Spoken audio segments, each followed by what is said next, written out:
Welcome to Board Gaming with Austin. Today I'm going to be doing a how to play video for the Battle of Gog, which is a 2 to 4 player game, and it can be played in about 40 minutes to 120 minutes for ages 9 and up. Off on the side, this is unassociated with the game. It's a dice tray from the company You're Smart. I'll be using the dice that come in this game and rolling it in this tray to keep everything contained. I wrote a script for this video, which I don't normally do, but I would like to be able to go over the directions and explain how to play this game, how to play it properly, and at the end of the video, I'm going to be discussing a couple points in the directions that aren't very clarified. However, the creator of the game has stated that they will be doing an update of the directions, so you might get to watch this video after those updates have already been made. But this video will also be able to help people who don't learn well from written directions, which I myself sometimes don't. I have already set up the game to kind of make this as fast as possible. But what you would do to begin the game is you would take all these components out of the box, and you would take these two foam pieces that you find in the box out as well, and you put the bottom and top together and flip it over. That allows you to have a game surface where these tiles will not fall off the edges. Then what you want to do is take all the components and set them aside. Now I will be going up over the actual setup. There are three ways to win in the Battle of Gog. One of the ways has two variants. So you can either conquer every city of everyone on the board, which will be the last one standing, or you can conquer the last city, so all of the cities of one player. That's one of the ways to win. Those are two variants. The second way to win is to have one soldier in each corner of the board. That's 4 soldiers, 4 corners. The third way to win is to have all of the scrolls. I'm not going to really go over the theme of this game, component quality, any of that. This is how to play it and set it up to play it. Then you're going to want to take all these map tiles, flip them with the white side up, shuffle them, and stack them in one pile here next to the board to get ready for the next step, or next couple steps. Everything else goes alongside the board. You have your stack of 3 different resources. You have your scrolls here. You have your action cards here, the small stack, and you have your big stack of ability cards, which have art on the back. You have your barns of 6 and 7 levels, and then you have your reference cards, and here's your directions. So each player wants to get one reference card to have in front of them. I set everything up for 2 players, and I have those 2 players right in front of me here. Each player chooses their own color and grabs every single dice associated with that color. That's 3 large cubes and 10 small cubes. The large cubes are cities, the small cubes are soldiers. At this point, you're going to want to choose who your first player is, which is a little out of order with the directions. By the way, I want to mention that I am technically going along in the order of the directions. At any point, you can correlate what I say back to the instructions to figure out what I'm talking about. But at this point, I change it up because I think you should choose your first player first, then, because in a 2-player game, once you have all of these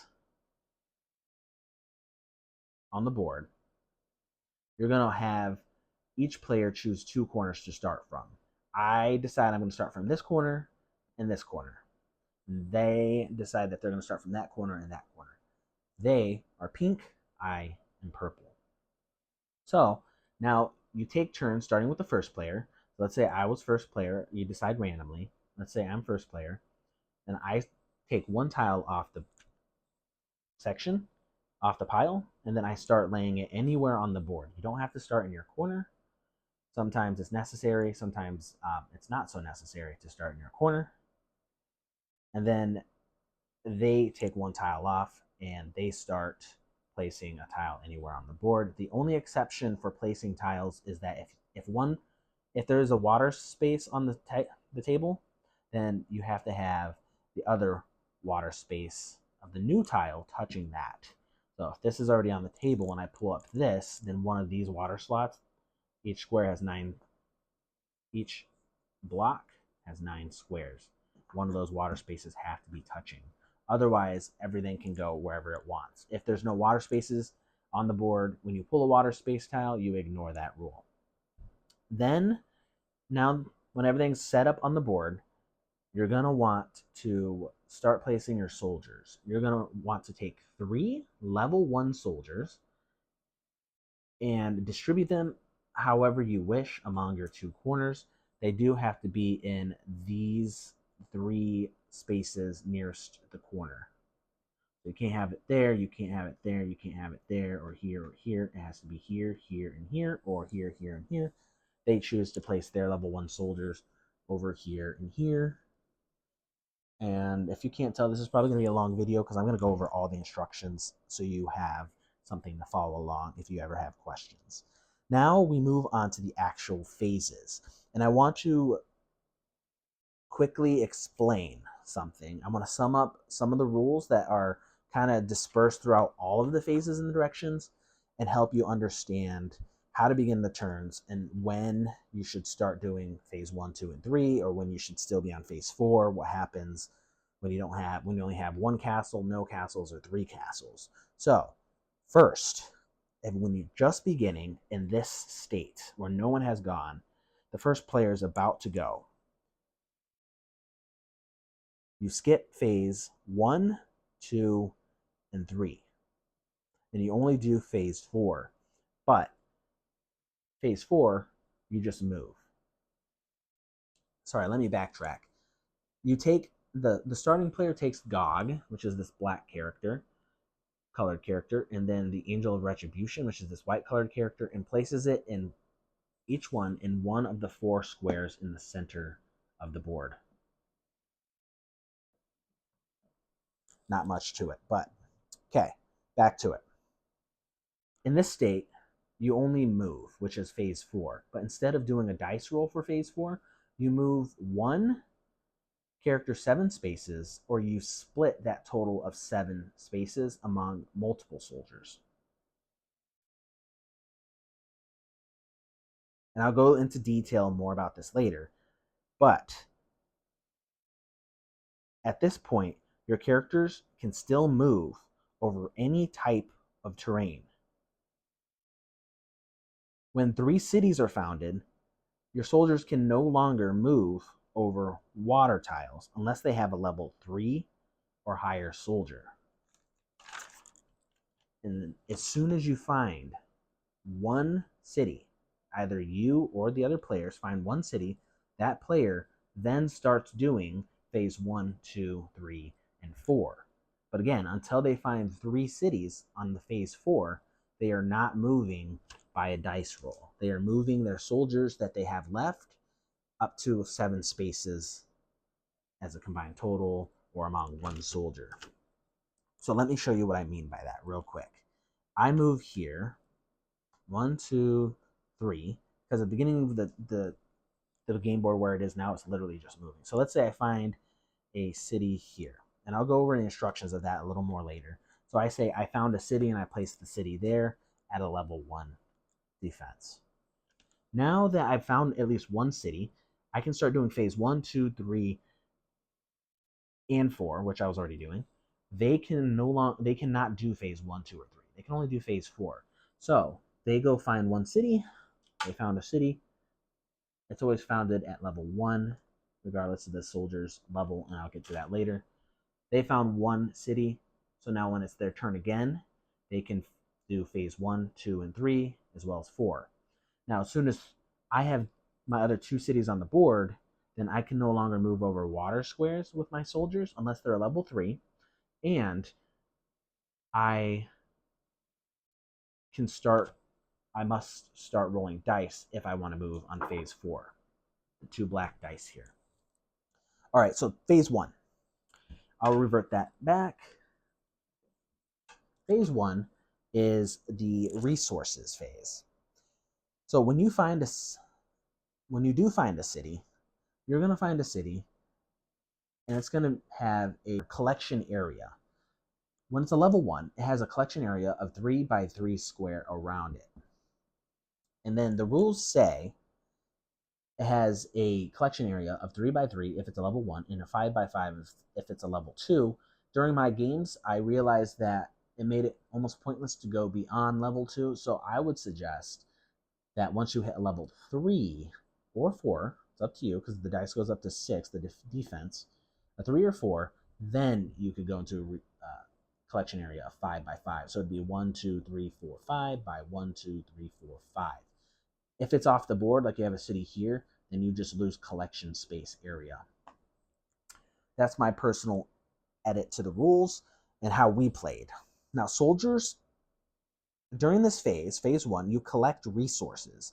So you collect the resources from your collection area, depending on the size of your city, and any soldiers that are outside of your collection areas, you also collect those resources as well. So like if this soldier was still right here on this buffalo piece, I would collect a meat or a food token. So that's no matter where they are on the board, as long as they're not in the city's collection area, because you're already collecting in that city. If the opponent's soldiers is in your collection area, you have a city right here, and they're in your collection area on one of your resources, you don't collect that resource during your collection phase. They collect it during their collection phase. Okay, and then I want to mention you can only collect resources from a tile once per phase, even if it's shared among multiple cities. If I had a city here and I had a city here, I can't collect this wood once for this city and once for this city. I can only collect that as one wood for one of the cities, and that is done. Speaking of wood, let's say I have a situation like this, because that's important for the woods specifically. So the woods that are part of this city are also a part of this city. The woods count as one resource, whether they're diagonal to each other or adjacent. So let's get to a situation where it's only diagonal. Right here. If I had a city right here, and it had a 5 by 5, let's say I had a city right here. This and this is one wood resource. You collect one wood when you collect that. You don't collect 1, 2. All right?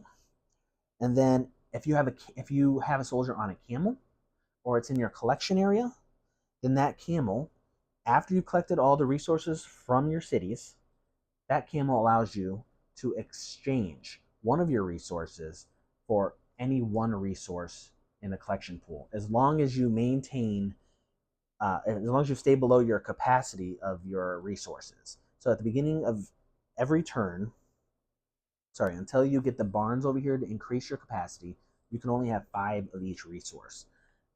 So after you collected all your resources, if you exchange one of them for another one, you can't exceed the capacity of that new one that you grabbed from exchanging. And then there's another important tile, which is the treasure chest, and I'll go over that later. There's a special phase for that. And you can do one exchange per camel. So if you have 3 camels in your cities, you can do one exchange per camel, 3 exchanges. So phase 2, you can upgrade and you can buy upgrades, buy soldiers, buy everything this turn. So what does that mean? The card is right here. So you can use 2 meats to buy a level 1 soldier. That soldier, all soldiers have to be placed by your city, adjacent or diagonal to your city. You can use 2 wood to get a soldier. You can use 2 wood to upgrade a level 1 soldier to a level 2. And you can use 2 gold to upgrade a level 2 soldier to a level 3. Or you can go all out right from the get-go, from 0 soldier to 3 soldier, if you use 2 meat, 2 wood, and 2 gold. Likewise, if you have 4 meat, 4 wood, and 4 gold, you can go straight to a level 6 soldier from a level 0, so no soldier there, to having a level 6. And then you can get a level 6 barn or upgrade it to a level 7 if you use 2 meat, 2 wood, and 2 gold. What that means is if you want to go straight to a level 7, you would use 4 meat, 4 wood, 4 gold. And then you can use, under that, you can use 2 meat, 2 wood, 2 gold to get an ability card. Or you can use 5 gold to get a scroll. Or you can use 2 meat, 2 wood, 2 gold to upgrade 1 city. And you can also do that as many times as you want. You can do any of those as many times as your resources allow you to during your turn. On phase 3, if you have a chest within your collection area, so I have a chest in the collection area of this castle, fortress, or you have a soldier on a chest, then it's the third phase where you would use that.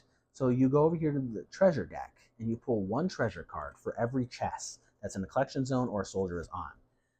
You flip that over, and then it has an icon on it that you can find in your directions. So that specific icon here says, downgrade a city by 1 level.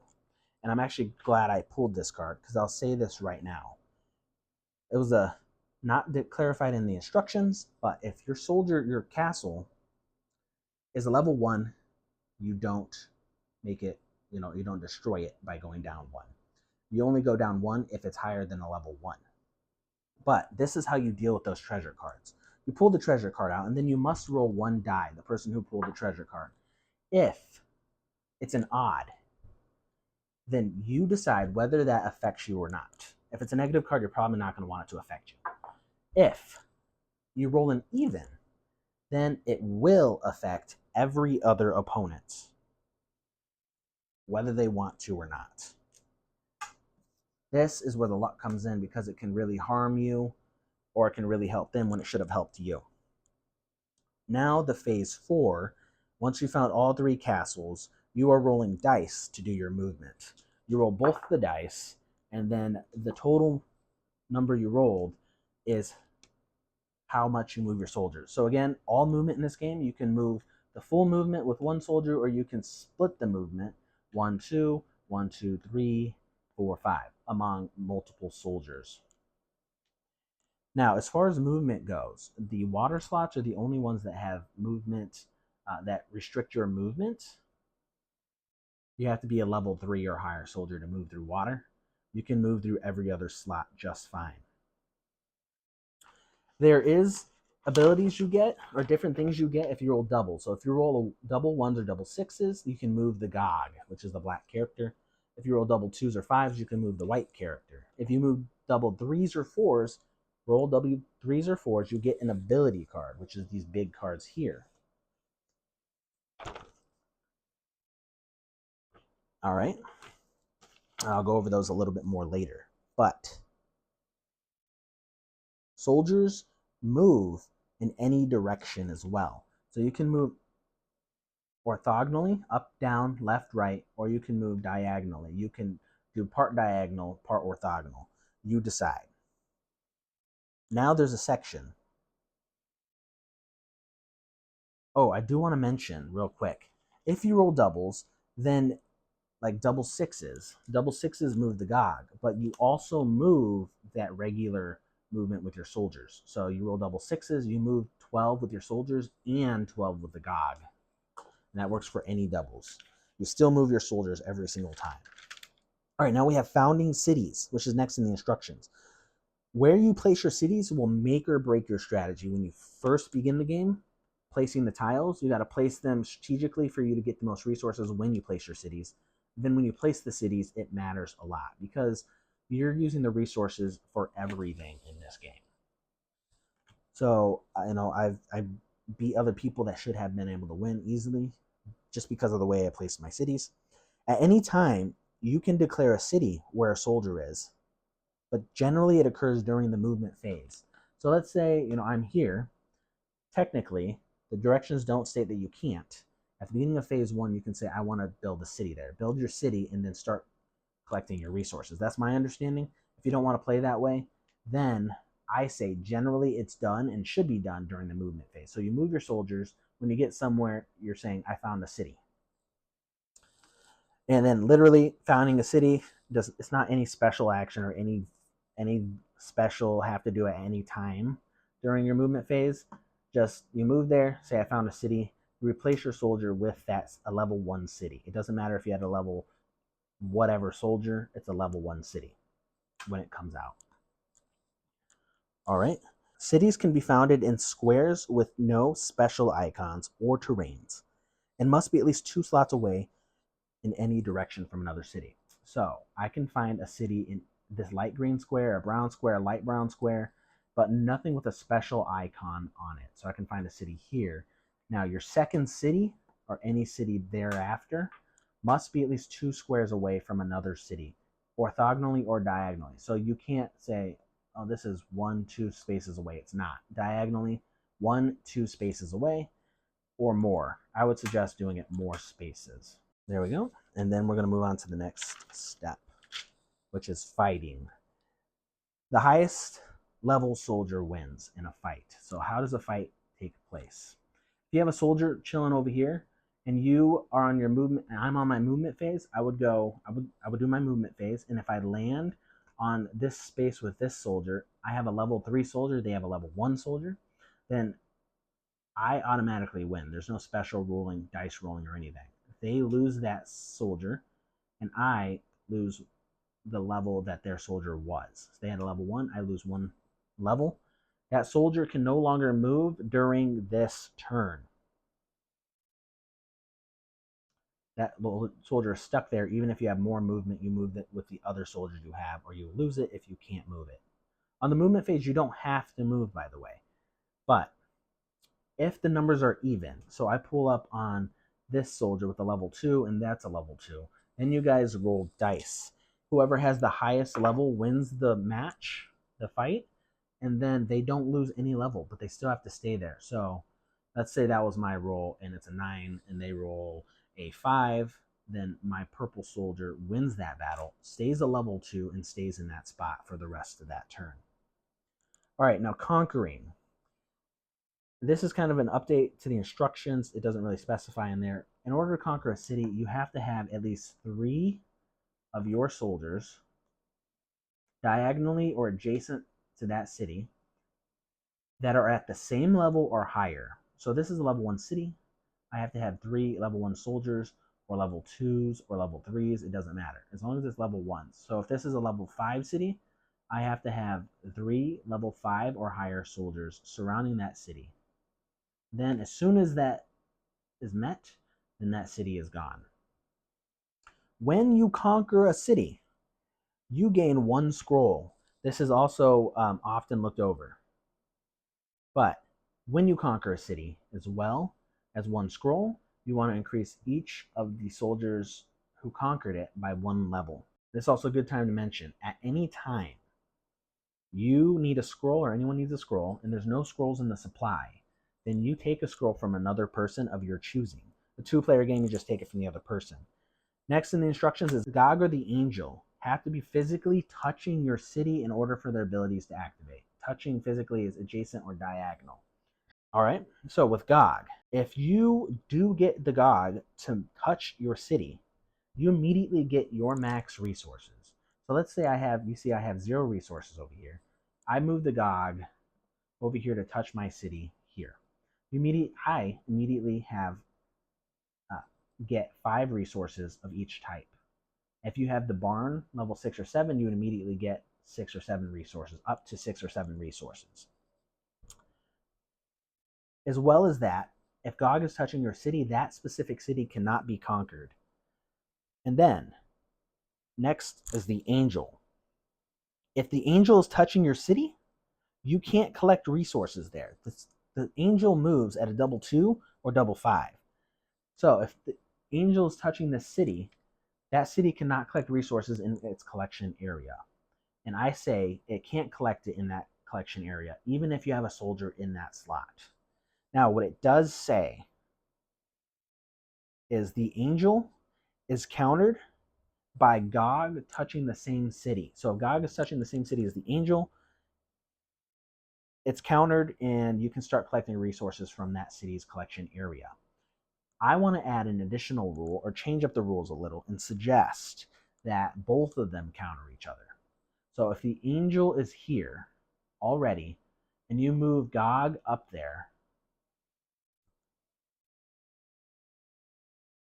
then Gog counters her ability to prevent the resource, to get the resources, and to prevent you from collecting the resources, and you still get all of your max resources. But if Gog is there already and you move the angel there, then this city can be destroyed.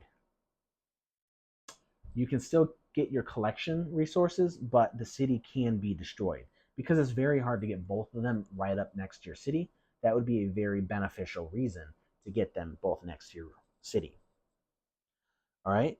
And then I just want to go over the additional things in the game really quick, or the directions, before I move on to the section that I had problems with or that I'd like to add into the rules or clarify. So the treasure cards are right here. They're all explained on how to get these treasure cards and what they do.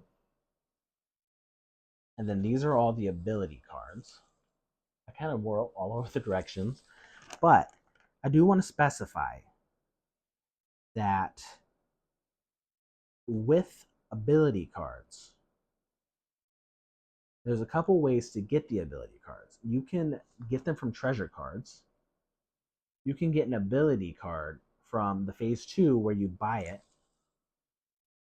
or you can get it by winning your first battle. This is very often overlooked because it's in a different section of the directions where it shouldn't be. Now, I'm going to move on to the issues. So you can, it doesn't say in the directions, but you can actually refound a city multiple times. So if a city's conquered, you have 2 cities on the board. If one city is conquered, you can find it again as long as you have the soldier to find it in the normal way. And you can refine cities as many times as you can, but you can never have more than 3 cities on the board. Finally, when you conquer a city, you must have 3 or more soldiers at the same level of the city or higher, diagonal or adjacent to that city. I've went over that. A rule not to miss. During winning your first battle, that earns you an ability card. It's very important because that can really change the whole game. And then I want to go over this specific slot that's over here on this tile that's kind of hidden in the directions, but it's called the scroll slot. If you find a city and that's in the collection center of the city, collection area of that city, that means you immediately get a scroll from the supply or from someone else, and that scroll cannot be taken from you or purchased from you without that city falling. So if I have a city here that's in the collection area, I would get 1 scroll, and this scroll cannot be taken from me unless they surround the city with 3 soldiers of that level or higher and conquer that city. Then that scroll stays yours, but it can be bought from you or taken from you. And then there's an ability in the ability deck that lowers your city 1 level. If it's already 1, you don't lose it. Disregard this. And then finally, there's a card that lets you take 1 card. It just says take 1 card from another player. What it means by that is you will have ability cards in front of you eventually, and you might even have barn cards. So when it says take a card from another player, it means an ability card or a barn card. And that's that, guys. I really hope you enjoy this game. Now I'm on the final section of this gameplay video. I'm going to actually just real quick go over a couple levels. I'm going to put the Gog and the Angel back where they belong in the center, and I'm going to do my turn. I am going to move this soldier 7 spaces, this one. I'm going to go to an area that I think is the best location. 1, 2, 3, 4, 5. And then I'm going to move this one 1, 2. That's 7 spaces.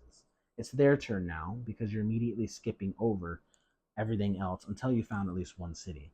They're going to jump here and here. They really want that scroll and that gold. That's 2. They're going to jump here, here, here. So, whoops. 1, 2, 3, 4, 5. So that's a total of 7 spaces. No one's going to find any cities yet. All right, now it's my turn. I actually just realized that I was going to find a city here. So now I'm going to say I declare a city. Remember, again, you're still skipping phase 1, 2, and 3 until you find your first city. So I found my city there, but I do still get 7 movements. on my turn. So 1, 2, and I'm going to find a city here. I found a city. All right. So now it's their turn. They are going to find their city here. Found a city. I'm going to place that there and take care of their soldier. Now they're going to move their 7 spaces. 1, 2, 3, 4, and then 5, 6, 7. And they're going to say they found a city here. They're going to place a level 1 soldier there. All right, now that we both have at least one city on the board, we're going to do phase 1. Phase 1 is collection. So you look at the 3x3 square around the city, and I realize I have a gold, a wood, and a food. So I collect gold, wood, food. This city has a food, a treasure chest, a food, and wood. So 2 food, 1 wood.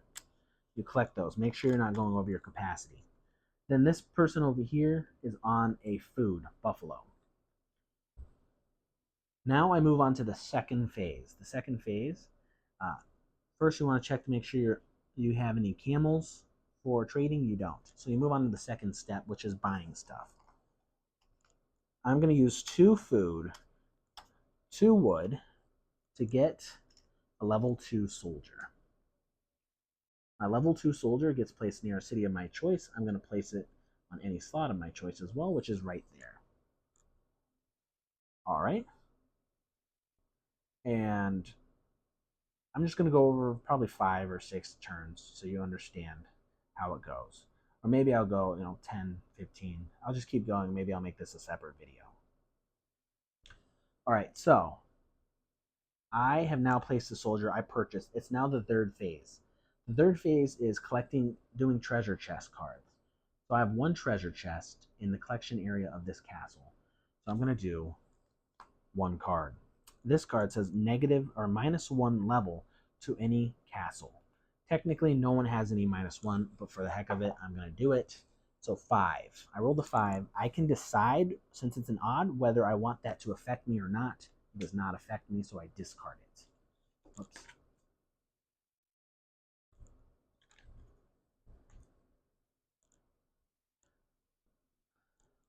Okay, so now I move on to the 4th phase. The 4th phase is still until I have 3 dice, 3 cities, moving 7 spaces with my soldiers. And it's still among all soldiers or 1 soldier. So I'm going to get this soldier across the board to a good space. And this is actually what I did last turn. 1, 2, 3, 4, 5, 6, 7. I came over here because I wanted to take this scroll away from the other player, because their strategy is to get all 5 scrolls. I want to take that away. Now it's their turn. They have founded at least 1 city, so they do phase 1, 2, and 3, and 4. Over here in their collection area, they have 1 wood and 1 gold. So they get those resources.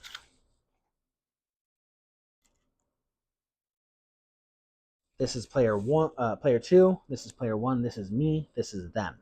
I'm controlling both of them. All right. And then over here, they get 1 wood and 1 gold. Their soldier is not on any specific spot. So they move on to the second phase, which is buying. I'm going to do what their strategy was for them.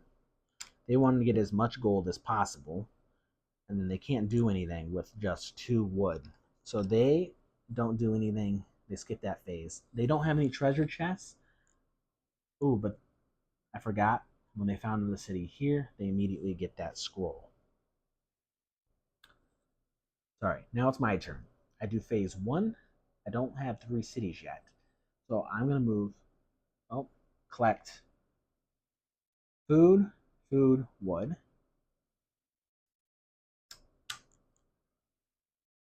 I still don't have my maximum of 5 food, so I can keep collecting food. 1 food. 1 gold, 1 wood. I'm spreading it out like this so you can see the resources that I have. All right. Now that that's done, I want to move. I don't have any camels, so I want to move to my second phase, which is buying stuff. Again, this time, I want to skip straight to a level 3 soldier. So I'm going to use 2 food, 2 wood, 2 gold, and then I place a level 3 soldier in one of my cities. It's the end of the second phase, and I'll go to the third phase, which is treasure chest, and I have 1 treasure chest here, so I get a treasure card. This card right here says I can move the Gog or the Angel 7 spaces. So I roll one of the dice to figure out whether I get to do that or they do. So it's a 1. I get to move Gog or the Angel 7 spaces. Remember, as soon as you move the Gog near your city, so 2, 3, 4, 5, 6, up to 7 spaces, then you get max resources. So I have 3 food. I can get up to 5. 2 more food. Then I get 5 gold and 5 wood. Had that been an even, then everyone else gets to move Gog up to 7 spaces. In turn order. Gog or the Angel. Oh, whoops, I leave that there. Okay, so that gets discarded now. Then we move on to the movement phase. I haven't founded all 3 cities, so I'm still going to move 7 spaces. 1, 2, 3, 4, 5, 6. I want to find a city there, which is a good location because of all the resources. I put that soldier down there. I have now found all 3 cities, which changes what I do in the 4th phase next turn. Now it's their turn. They're going to collect their resources. They get 1 gold, 1 wood. Nothing from this soldier. And then 1 gold, 1 wood. So 2 gold, 2 wood. They have not reached their capacity. They're fine. Now they have no camels. Oh, nope, they have no camels. So now they do their second phase, which is the buying phase. They look on their card and decide that they still can't buy their first level soldier. They can't buy a scroll yet, and they can't do anything else. So they're still going to move on to the third phase. Third phase is treasure cards. They don't have any. Fourth phase, they move their soldiers up to 7 spaces. So clearly they need food. So they want to get into a food-rich zone. So that's going to be 1, 2, 3, 4, 5. You can still move 4. You can still move across water because they don't have 3 cities. They found the city there so that they can start collecting some food on their next turn. So now it's my turn. On this turn, I collect my resources. On phase 1, I collect resources. So I have now 1 wood, 2 wood, a food, and a gold. 2 wood, a food, and a gold. All right. Whoops. I am maxed resources, so I no longer collect resources this entire phase because I can't go beyond my max. So everything else is ignored except for the treasure chest for phase 3. And I have to ignore this camel for phase 1. I can't exchange and make any of these go above 5 because I don't have a leveled up barn. So I go to level 2, which is buying stuff. I decide I want to use my resources to level up a building. I'm going to level up a castle twice, so I'm going to use 4 food, 4 wood, 4 gold. Now, based on my rules that I like to play by, you have to increase a level castle up to level 3 in order to increase its collection area. So I'm going to increase the collection area of this one. So it goes up 1 level, actually 2 levels, because I paid for a 2 level increase. And then now that it's a level 3, it starts collecting at a 5 by 5 area. So 1, 2, 3, 4, 5, 1, 2, 3, 4, 5.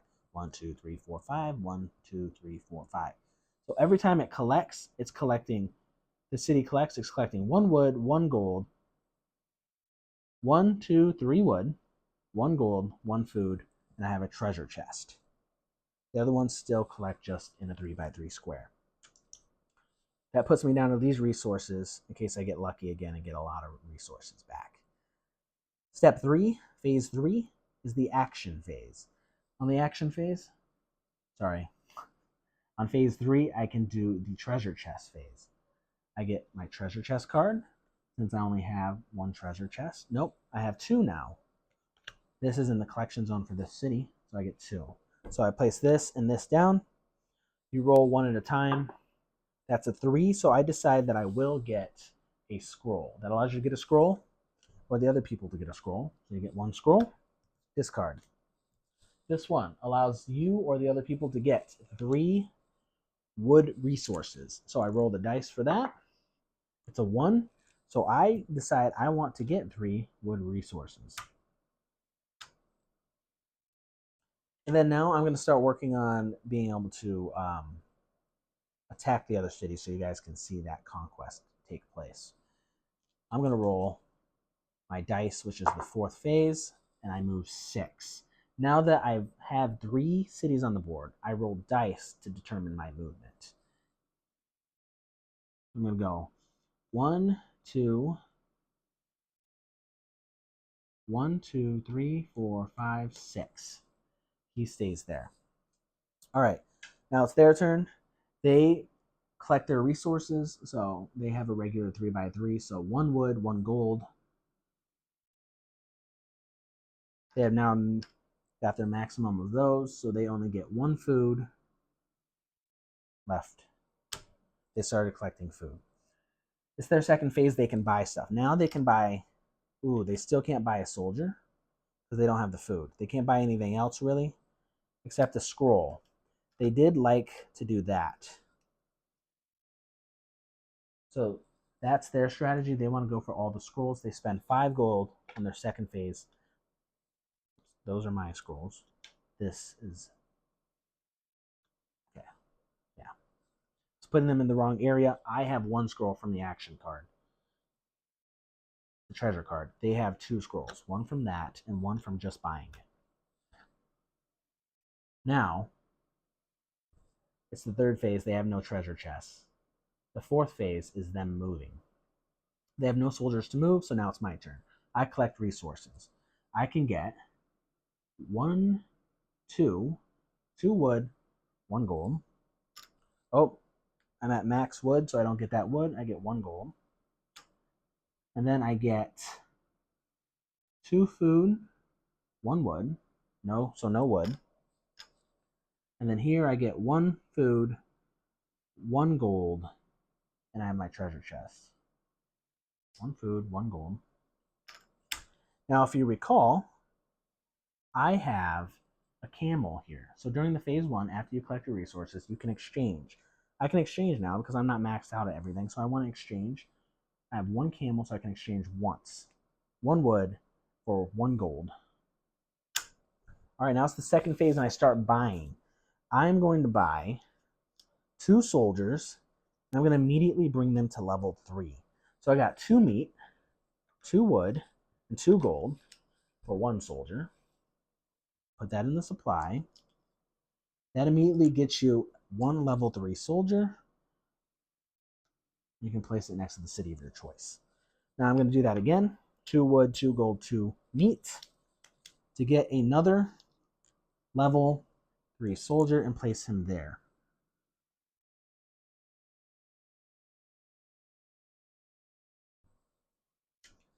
Now it's my 3rd phase. I get a treasure chest card because I have a treasure chest here and a treasure chest here, so I get 2. That's the 3rd phase. So I got to roll who gets the meat. It's an even 2. So they get 3 meat if their supply can hold it, which they can. Now I got to roll the dice, discard that. I got to roll the dice. This card says they get 1, or whoever wins the roll gets 1 ability card. It's an even, so everyone else in the 2-player game, just them, gets 1 ability card. They take the top ability card, and this is a boat. That action ability card allows this player, them, to move into a water space using one step one movement, and then come out on any side of that same water space, and it's still one movement. Let me explain. So if soldier is here, they jump into the water here, that's one movement, and any water source connected to it, it's like they're going down it on a boat, and they come off anywhere they want, and that's still only one movement. So 1, 2, 3, 4, 5, 6, 7, etc. All right. So they have that ability. So now I'm going to roll, and that's with my treasure card. So now I'm going to roll my cards, dice for phase 4. I got an 8. So I'm going to go 1, 2, 3, 4, 5, 6, 7, 8. I have 3 soldiers, a level 3, 3, and a 2, surrounding a level 1 castle. So that castle has immediately been conquered. It's put back into their supply. Each of these soldiers goes up 1 level, and I get a scroll from the supply. Now, I never play for winning with the most scrolls, but maybe I will now that I have 2 scrolls. And then that's pretty much the game. You do that over and over again. That other player can place their cities down. You can place your cities down if you're conquered. You go back and forth until someone has all the scrolls, someone has 1 soldier on each corner, or someone has conquered at least 1 player completely or all the other players. And those are all 3 different winning conditions. Thank you guys for watching. I appreciate it. Have a good day. Goodbye.